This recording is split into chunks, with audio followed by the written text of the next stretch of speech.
El océano es tan vasto y pleno que posee una cantidad de misterios explicables e inexplicables. Sencillamente son demasiados y con tanta capacidad de perturbarnos que enlistarlos todos sería una tarea muy complicada. En nuestro primer video del lado oscuro del océano, nos enfocamos en temas que fueran más realistas y viscerales, situaciones que puedan considerarse específicas que de alguna manera u otra tengan explicaciones que podamos entender. Pero eso no significa que hagamos caso omiso a aquellas situaciones que, pese a haber ocurrido, no tengan ninguna explicación, ya que si de misterios se trata, el océano está lleno de ellos. ¿Qué pasa cuando la lógica enfrenta el misterio? ¿Qué pasa cuando le das tantas vueltas a un asunto inexplicable que lo único que queda es decir que pudieron haber sido criaturas marinas, alucinaciones o incluso aliens? Hoy vamos a visitar de nuevo el mar y esta vez te vamos a llevar al lado oscuro del océano, desapariciones que no tienen explicación. La desaparición del Mari Celeste. Esta historia es probablemente la pionera que habrá inspirado historias de barcos fantasmas a lo largo y ancho del mundo, pues no son muchos los casos que, pese a haber ocurrido hace muchísimo tiempo, al día de hoy siguen siendo discutidos con todo el sentido de la palabra, puesto que sin ninguna duda, mientras más evalúas la situación a detalle, más preguntas surgen y más ilógico se vuelve. El 7 de noviembre de 1872, Mari Celeste, la cual era un barco de carga, había zarpado hacia los mares desde Nueva York hacia Genoa, en Italia, con una carga de 1701 barriles de alcohol. El tipo de alcohol era más parecido al etílico, ese alcohol que puede usarse para preparar otro tipo de bebidas, pero no era el tipo de alcohol que debería tomarse directamente. No solamente era de muy mal sabor, sino que también era muy dañino. Te estoy dando este detalle porque quiero que lo tengas en cuenta para el futuro. La ruta que iba a transitar era una ruta comercial, altamente transitada y conocida por marineros regulares. Había tanta confianza con el capitán, el señor Benjamin Briggs. Había reclutado un grupo de 7 personas, entre ellos amigos cercanos de él y marineros experimentados, pero también había decidido acompañar de su esposa y su hija de 2 años, porque este viaje se suponía que iba a ser tranquilo, casi como un viaje familiar hasta las costas de Italia, por lo que el Mari Celeste durante esa mañana partía con un total de 10 personas a bordo, y esa sería la última vez que se les vería con vida. Todo parece indicar que el viaje fue con normalidad por aproximadamente 18 días, y de allí ocurrió algo que cambió todo, ya que el 4 de diciembre de 1872, tripulación a bordo de Dei Gratia se encontraba navegando desde las costas de Portugal, cuando de repente se encuentra con un barco, al cual le llama la atención al capitán Morehouse, ya que notaba que el barco tenía movimientos extraños, como si no tuviera dirección. Al acercarse, se dio cuenta que las velas del barco estaban raras, algunas estaban a medios despliegues y otras estaban sin desplegar, como si estuvieran justo en mitad de una transición de velas, por lo que el capitán se acercó a su distancia prudente y se dio cuenta que no había nadie en la cubierta ni en la proa, y también se percató que se trataba del Mari Celeste por su nombre escrito en la popa del barco. Hizo señales, pero no salió nadie del barco para responderle, así que mandó un grupo de 2 personas en bote para que se acercaran y reportaran la situación, pero lo que se encontraron allí parecía estar alejado de la realidad. Al adentrarse en el puente del barco, se dieron cuenta rápidamente que las cosas estaban desordenadas y no había ninguna persona a bordo. Había cuerdas amarradas en los costales del barco por un extremo, mientras que el resto de las cuerdas se encontraban tiradas hacia afuera, hacia el océano. Era como que alguien las amarró y luego las tiró hacia el mar. Las coberturas de la parte de abajo del barco estaban abiertas, lo cual era algo extraño de ver, porque esa era un área de carga que usualmente no se abre hasta estar en tierra firme. Esto es por la necesidad de sellar el cargamento y que no le vaya a entrar agua durante el viaje, pero aquí se encontraban abiertas. Encontraron que la bitácora estaba rota y fuera de lugar. La bitácora Es un objeto pesado de unos 130 kilogramos aproximadamente, encargado de dar soporte y sostener compases y otros instrumentos de navegación.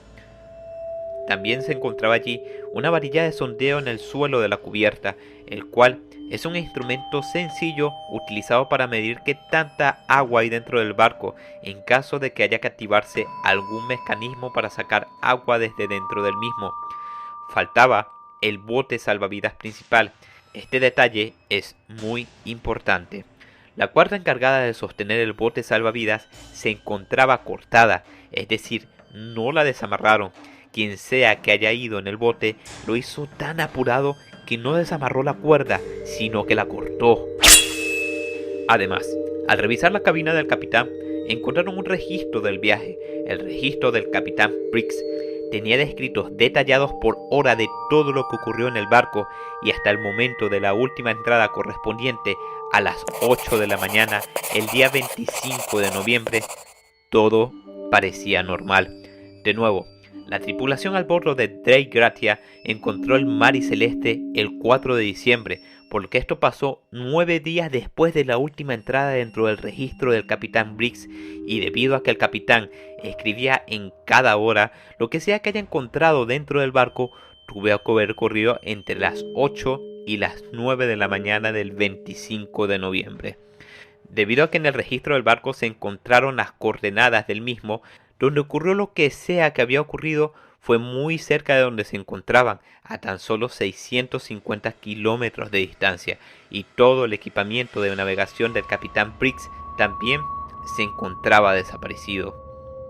Pero, lejos de lo más extraño de todo, es que el resto del barco estaba absolutamente normal.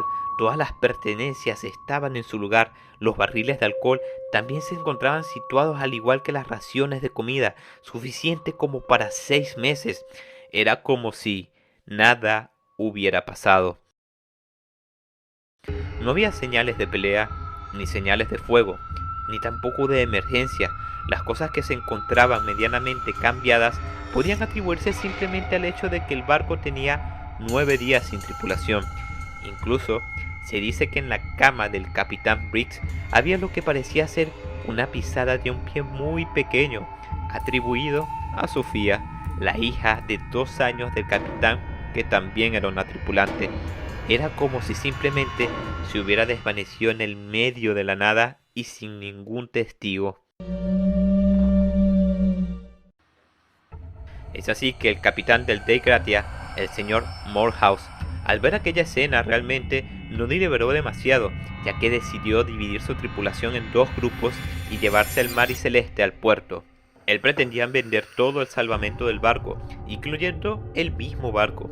Verás, la forma en cómo se hacía en los años 1800 era que si tú te encontrabas algún tesoro en alta mar o algún barco o lo que sea, podrías llevarlo al puerto, en donde declarabas que esos objetos no eran tuyos, pero a la persona que los compraba, ya sea el mismo estado donde te encontraras o alguna persona adinerada, te tenía que dar una buena cuota por el trabajo de haber llevado eso al puerto, por lo que no te convertías en pirata, ya que no te declarabas ladrón al no quedarte con nada, y además te quedabas con una recompensa, ya que el Estado amablemente pagaba tus servicios en el caso del capitán Morehouse.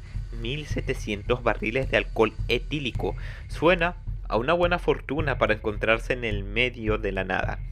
Sin embargo, debido a que el motivo de la tripulación del Dei Gratia era hacer dinero, no trataron en generarse especulaciones y asunciones debido a la naturaleza del mismo capitán Morehouse. Y si el capitán llegó al barco y tiró a todos por la borda y esperó 9 días para entregar el Mari Celeste, y si los dejó irse en su bote a su suerte, la cosa es que dicho capitán no tenía antecedentes como tal en ese ámbito, y el barco no tenía señales de pelea, ni de angustias, ni de emergencias, a dudar por cómo estaban las cosas. Pero esto fue suficiente para que la historia se hiciera conocida, y entonces se originaron las audiencias de Mari Celeste. Las audiencias de Gibraltar o las audiencias de Mari Celeste son básicamente una serie de reuniones donde las autoridades de la época se reunían para teorizar arduamente sobre qué demonios pudo haber ocurrido aquel día a bordo del barco.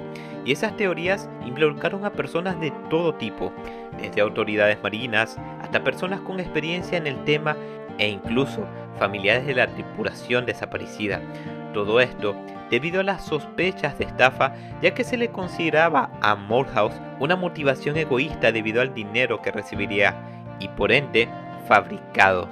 Y bueno, más allá de esto, no te voy a aburrir con la burocracia, pasemos de una vez con las teorías.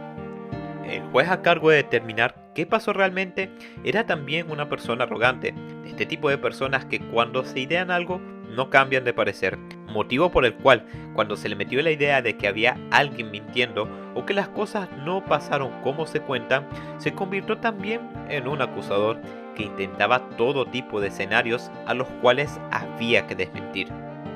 El primer escenario es que la tripulación del Mary Celeste se emborrachó, eliminó a su capitán y a su familia entera, los tiraron por la borda y cuando se les pasó la borrachera trataron de escapar en un bote salvavidas hacia rumbo desconocido.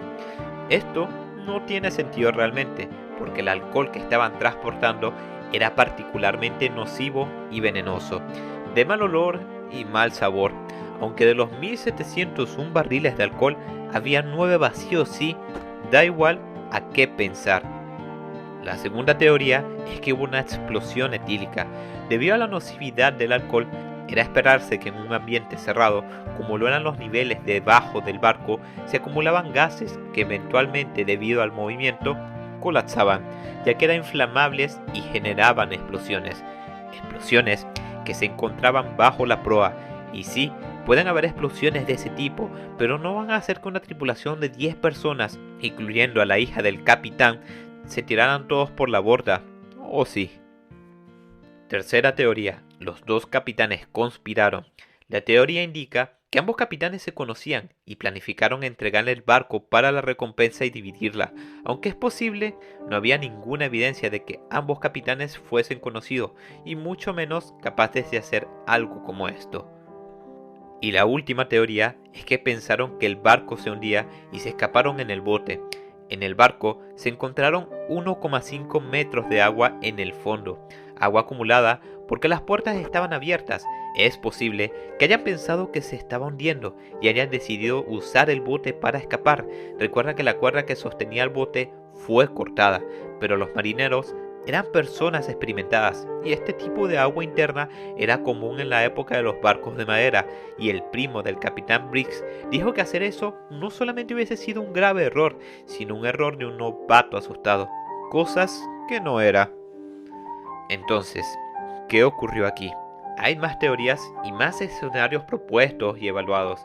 Debido a la época, por supuesto que habían supersticiones, se propusieron aliens, bestias marinas e incluso que comieron harina con hongos, lo que les causó una alucinación colectiva, pero sin evidencia que las respalde, solamente fueron eso.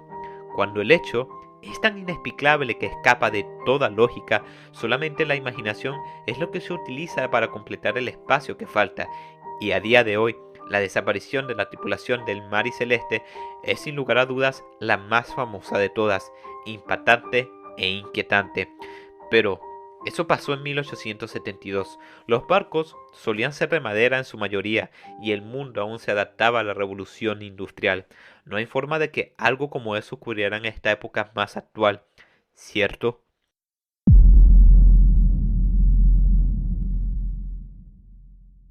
No hay manera de que teniendo tecnología de navegación, GPS, mapas náuticos modernos y una sociedad actual pueda experimentarse algo como la desaparición de una tripulación. No solamente la desaparición, como si se hubieran desvanecido de un momento a otro, ¿verdad? Es hora de hablar del misterio del CAS-2.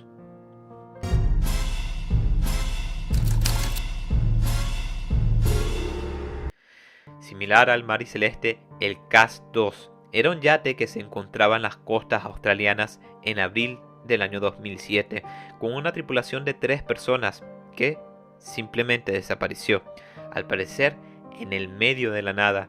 El dueño del mismo, llamado Derek Battens, acompañado de los 2 hermanos Peter y James Tunstead, era el único que tenía cierta experiencia viajando con el yate, ya que había viajado anteriormente con su esposa en un viaje de 2 semanas y luego en un viaje de 6 semanas. Además, de que había tomado una serie de cursos de navegación, manejo de radares y primeros auxilios, todo eso.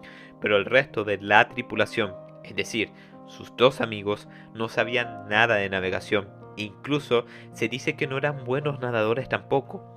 El viaje se supone que iba a ser un viaje de amigos, donde iban a pescar, beber cerveza y disfrutar. La cosa no era tan larga y el yate no andaría tan lejos de la costa australiana tampoco, ya que partía desde Arling Beach hasta Eston Islands, o incluso hacia algún punto de Queens Beach.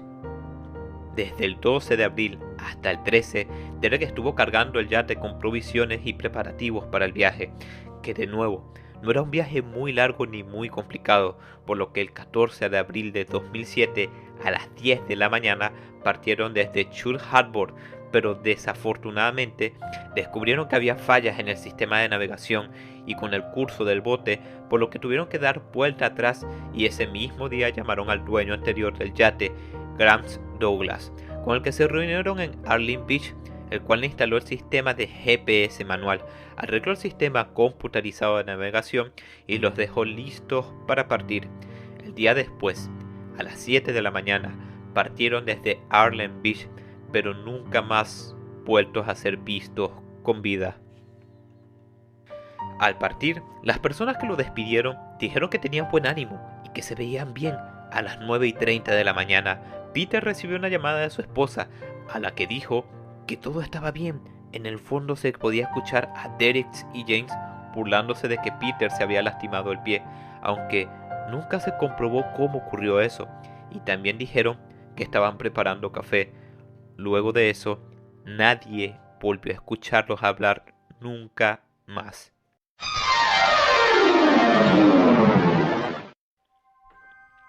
Ahora, debido a que la ruta era alrededor de las costas australianas, era posible para el bote andar lo suficientemente cerca para ser visto por las personas en la orilla, y a medida que se fue dando la desaparición, aparecieron varios testimonios alrededor del caso, pero ya hablaremos de dichos testimonios.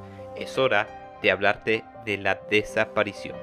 El 18 de abril de 2007, a las 3 de la tarde, un helicóptero de la Guardia Costera apareció en un bote a unos 145 kilómetros de distancia de la costa. No se intentó hacer contacto por radio con él, ya que el helicóptero tenía el sistema de radio dañado, pero sí pudieron notar que una de las velas había sufrido daños y que se encontraba rasgada. Y también el área principal de la proa se encontraba con daños. No se inició una orden de rescate, debido a que en la costa le dijeron a la guardia que no se había hecho ninguna llamada ni se había reportado nada de preocupación en la zona durante esos días. El día siguiente, el 19 de abril, se volvieron a encontrar el yate, solo que esta vez estaba mirando hacia el este y parecía estar flotando sobre el agua, nada más, por lo que esta vez sí decidieron adentrarse y abordar el yate para evaluar la situación. En el mismo encontraron una cámara que tenía grabaciones sobre parte de lo ocurrido el 15 de abril, pero lo más extraño y lo más preocupante fue que todo el bote estaba normal. Había un alato que había encendido como si alguien la hubiera estado usando. El motor estaba encendido, pero estaba en neutro. Había comida servida en unos platos, como si la tripulación estuviera a punto de sentarse a comer. Había unos lentes de sol en una tumbona y una caña de pescar amarrada en uno de los lados del yate. Lo único que no había era la tripulación, ya que no había nadie allí. Dentro de la cabina todo estaba ordenado. Si hubieran sido golpeados por climas turbios, todo estuviera desparramado por la sala, pero hasta ahora la situación era muy similar a la del mar celeste, como si la tripulación, en medio de la nada, hubiera decidido lanzarse por la borda. Cuando se comenzaron las investigaciones y se empezó a interrogar a las personas de la zona, surgieron varios que habían dicho ver el yate.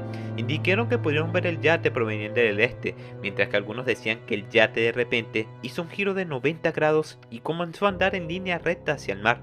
Otros indicaron que continuó su curso hacia el norte, como yendo hacia su destino.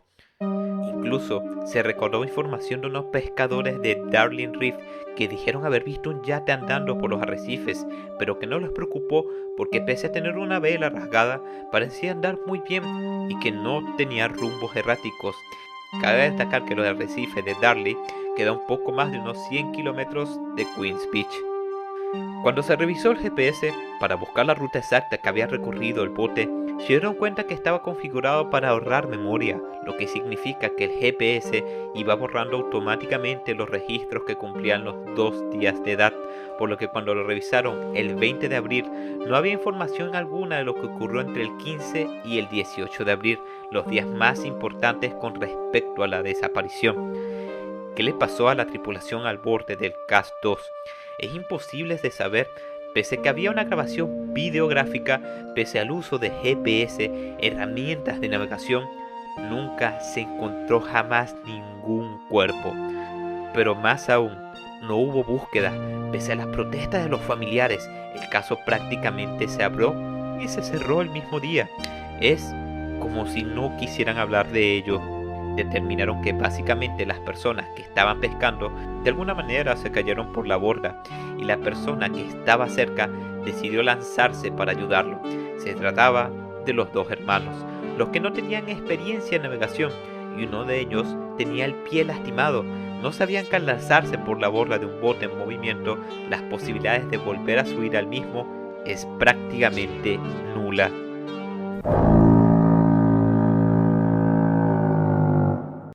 Por lo que se intuye que Derek decidió ayudarlos y dar vuelta al yate, colocó el motor en neutro y fue a las velas para dar la vuelta, y en el proceso la vela se soltó con fuerza, dando la vuelta completa, empujando a Derek por la borda y rasgando la vela, haciendo otro de los daños de la proa, dejando así que el bote en neutro, con el motor encendido, siguiera su rumbo a la deriva y sin tripulación.